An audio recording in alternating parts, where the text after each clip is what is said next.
I guess आप सभी इन्हें जानते होंगे, इनका नाम है अन्नामले।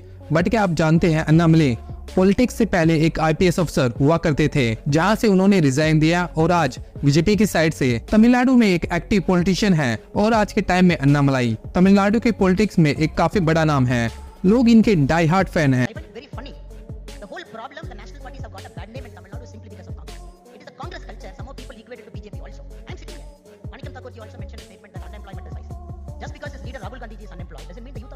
एंड इनकी प्रोग्रेस और काम के प्रति डेडिकेशन के चलते अन्नामले एकमात्र ऐसे नेता हैं जिनकी खुद प्रधानमंत्री मोदी जी ने पीठ थपथपाई थी। बट यहाँ बहुत कम लोग जानते हैं अन्नामलाई की इस कदर पॉपुलैरिटी के पीछे खुद तमिलनाडु की रूलिंग पार्टी डीएमके है, क्योंकि डीएमके हमेशा से ही एक एंटी भारत और एंटी सनातन विचारधारा की पार्टी रही है। आए दिन डीएमके के नेता कुछ न कुछ एंटी भारत या एंटी सनातन स्टेटमेंट देते ही रहते हैं। एग्जाम्पल के लिए इन्हीं के एक नेता ए राजा का कहना है कि इंडिया तो कभी देश था ही नहीं। साथ ही रिसेंटली इन्होंने एक पोस्ट पब्लिश की जहां इन्होंने जाने या अनजाने पता नहीं बट चाइना का फ्लैग ही लगा दिया। और जब इस पे क्वेश्चन पूछा गया तो रिप्लाई आया कि गलती से हो गया, बट चाइना कोई दुश्मन कंट्री नहीं। इसमें कंट्रोवर्सी की क्या बात है?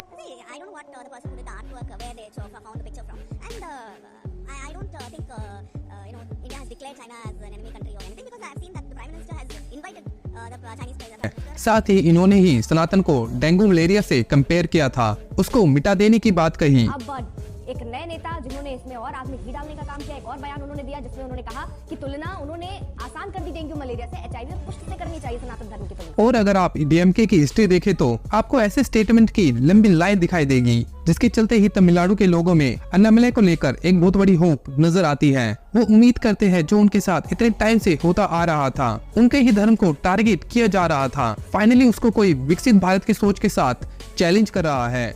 जय हिंद।